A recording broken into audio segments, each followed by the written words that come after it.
মই কি নহ'লোঁ কৃষ্ণৰ ৰাধা ভূমিদেৱী। কৃষ্ণ মথুৰালৈ যোৱাৰ পাছৰে পৰা পেটত জৰ্জৰিত হৈ পৰিছে বৃন্দাবন। উন্নতৰ গড় মেলা পাতিছে। তাতেই আৰম্ভ হৈছে সাগৰ আৰু দশমী।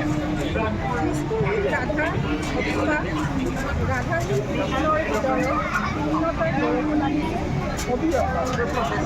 উন্নতই আৱৰিছে আকাশ। একেই সময়তে শৰৎকালৰ ৰাতি একেবাৰে উন্নতই সামৰিছে মাটি।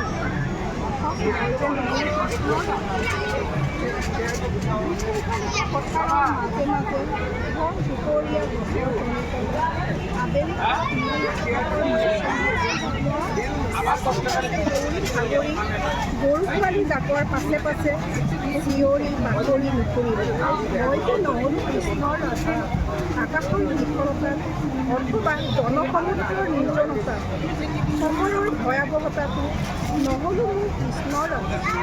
জীৱনৰ অনুভৱত নষ্টালজিক মই তৎসত্ত্বেও নহ'লোঁ কৃষ্ণৰ ৰাধা।